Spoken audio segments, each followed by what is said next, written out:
What is up, YouTube, and welcome to this Falcon and the Winter Soldier review, recap, breakdown, and Easter eggs video. And boy, was this Easter egg filled. Also, it was a much stronger episode than last week with an introduction to Wish.com's Captain America, John Walker. So if you enjoyed the video, please do drop a like down below and subscribe with notifications on to never miss a video. So we open with John Walker, the super patriot, US agent, and sometime Captain America of the comics, here contemplating the task at hand as he talks about the weight of the role and the shield and the title. It's a similar thing that Sam wrestled with and decided just wasn't for him, as we see Hoskins come in and John laments it's all speeches and stuff, which is the exact same thing that Steve was frustrated way back when in Captain America First Avenger. Now, Lamar Hoskins in the comics became the sidekick to John Walker when he took over the mantle from Steve and also helped him out when he was the Super Patriot. Hoskins was part of the BUCs, or the Buckies, a group John used to stage false attacks when he was the Super Patriot. Now, Hoskins went on to later change his name to Battlestar, and both of them were friends for quite a while and gained powers via the Power Broker.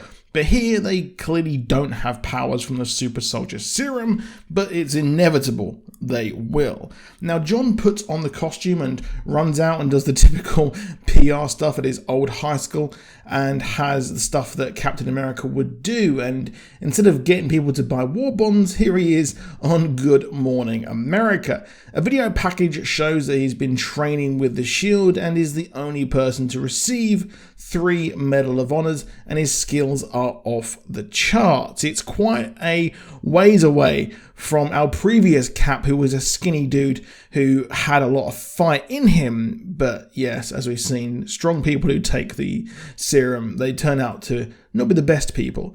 But on the surface, he seems like a good guy to carry on the mantle, except by the end, it is clear that he is Captain America for the wrong reasons. But soon Sam is chastised by Bucky for giving away the shield and causing all this when Steve intended it for Sam, and they begrudgingly team up as Red Wing has tracked the Flag Smashers to a warehouse in Munich, and the discussion about the Big Three absolutely had me howling. It may have been in a trailer, but boy, this was so funny, and we're really getting a continuation of that kind of love-hate relationship that we had in Civil War, which is going to be so great to see. Now, even in the plane, the banter and back and forth was hilarious as Sam just flies out of the plane and poor Bucky has to crash land. Not quite a superhero landing there, Bucky, eh? But Buck is followed by Red Wing, which he hates, and it is hilarious watching him have to put up with this.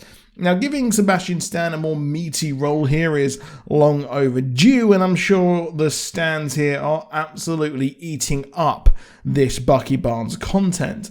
But Buck is going stealth as Sam roasts him, saying he's gone White Panther after his time in Wakanda, and Bucky snaps back saying it was the White Wolf actually. The White Wolf was a sort of villain in Wakanda after his family crash-landed in Wakanda, and he became bitter that he didn't get the throne, and he thought he was going to get it. But nice little thing there. It's a shame we didn't get more time to unpack that, and Bucky being possibly in the Wakandan Special Forces, but they come across the Flag Smashers and chase them only to have a fight. Now, Erin Kellyman was superb as the gender-swapped Carly Morgenthau, whereas in the comics it was Carl, a man hell-bent on uniting the world through force. They're actually good guys here, but it seems they're distributing vaccines to displaced communities post-blip and helping people out heavily. And I really did like how that Bucky thought that she was the hostage, except she was just a force person there, and her smile was just so funny, and it's nice to see her back after the Han Solo movie, which was really, really good. Now, these people, the Flag Smashers, have super strength clearly,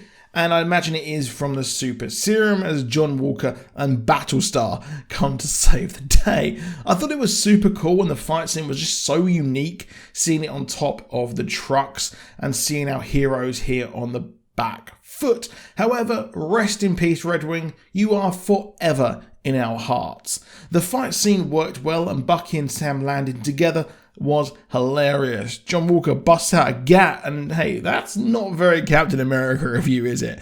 And they're defeated, and the flag smashers go off. Now, Sam and Bucky eventually get picked up, which was funny, and I really don't trust Hoskins and Walker. They seem to be working directly for the government, whereas Cap, while he was for America, he saw the bigger picture. He worked for the people to protect them, whereas Boy Scout Walker follows the rules and doesn't care that the vaccines were actually for needy people. It's clear that he just doesn't get the role. It's also mentioned how they don't have superpowers, which they will need, that they did also have before taking on these roles. The Flag Smashers now arrive at a safe house as people across the world are willing to help them, except later we learn John Walker is tracking these people who are offering sanctuary, and I shudder to think what happens to them. The Smashers want one world and to get rid of the people who gain power again after the blip, and I get why they don't like these people, why they want to have this better world, because I'd imagine that the status quo ended, people were living a new life, and then the president came back and was like, I'm gonna be president again. However, Bucky takes Sam to meet someone, and this is big as they meet Isaiah Bradley and his grandson. His grandson, who lets the lads in, will be the Patriot. He is Eli Bradley. In the comics, he lied by saying that he gained powers via his grandfather passing it down through his blood, but in reality, he took the drug mutant growth hormone. His grandfather, who was introduced in 2003 in the series Truth, Red, White and Black, he was part of a group of black soldiers who had the prototype super soldier serum forced on them. Of course, this would all later to be revealed as part of the Weapon Plus program, hence why people think Wolverine will debut in this show, as the super soldier serum and program is a huge part of it.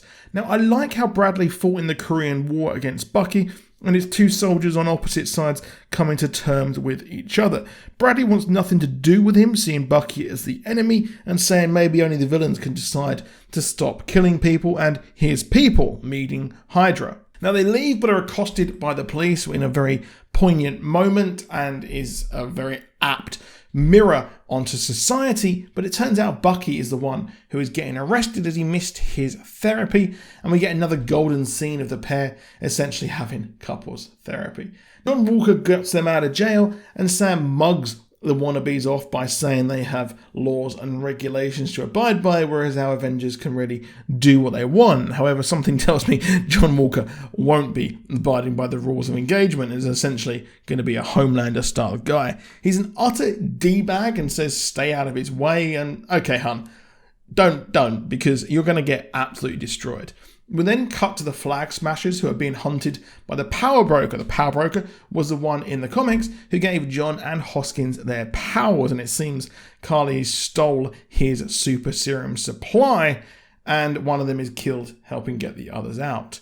Now we then learn that Bucky and Sam are going to talk to Zemo, as it becomes clear to Bucky that he needs to learn all of Hydra's secrets, and of course Zemo, he knows it all. And I love that scene with the classical music. I'm getting like a Hannibal Lecter vibes here, and we've got our colorist Bucky going in there, and I really do like that dynamic of them having to go to Zemo to learn everything. And I think the only person who pointed that out was actually Paul of Heavy Spoilers, so shout out to him for actually getting that correct. Overall, this was a superb episode, and it might win me over from WandaVision.